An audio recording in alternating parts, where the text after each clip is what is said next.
Well, I'm fairly certain that the Halo fan in me that started way back when with the first Halo in the early 2000s has been fully reinvigorated with all this new footage of Halo Infinite. When Halo Infinite's first trailer was launched, of course, we were all a little bit skeptical because it looked a bit muckshite. But now with this new footage of the multiplayer and the single player trailer that we got, Halo Infinite just looks damn good, and a return to form for Halo and a redemption for 343. Not that they've done anything terrible, because of course they haven't. Halo 4, when they took over, was actually really, really good and is my preferred multiplayer on the Halo Master Chief Collection. Yes, over the originals, even though I was there for the first Halo and all the way through it, I prefer Halo 4's multiplayer. Halo 5 Guardians had some brilliant mechanics, great graphics. Unfortunately, the story fell majorly short, and the multiplayer had absolutely wank maps. That's just what I think. But this looks so much better. The maps look better.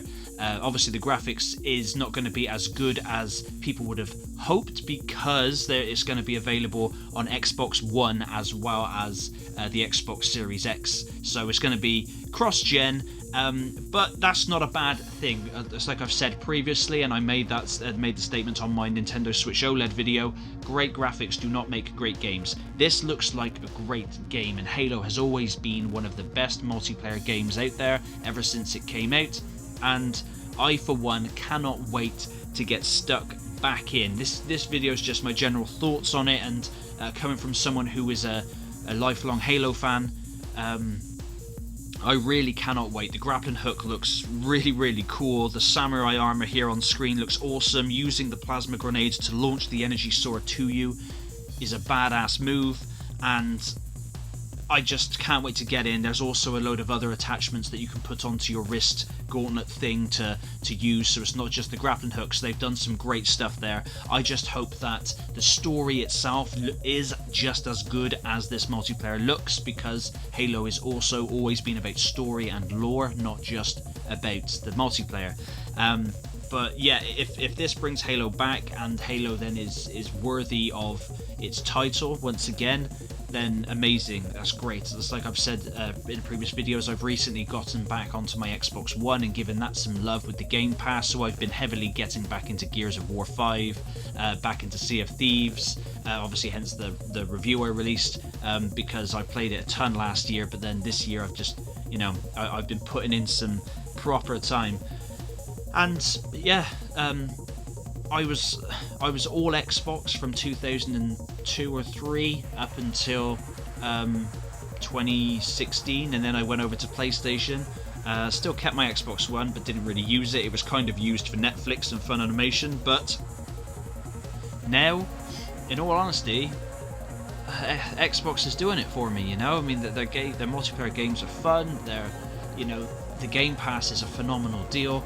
And Halo Infinite, I hope it is released this year, because I've got a feeling it may get delayed, but if it does, that's fine, because just like with Metroid Prime 4 on the Nintendo Switch, if they want more time to work on the game to make it better, then great, crack on, but do not release a broken Halo. We cannot have a follow-up to Guardians that is worse than Guardians, because Guardians is not a terrible game, it's just not quite up to par with the other games. The bar was set very high with Halo Reach, and then Halo 4, I'd say, grabbed hold of that bar and lifted its chin above it, absolutely, but Guardians slipped off the bar. So yeah, this is just my thoughts. It does look like the whole Cortana going batshit crazy storyline they've kind of swept under the rug with this new Cortana that I don't know. I think that's a good thing.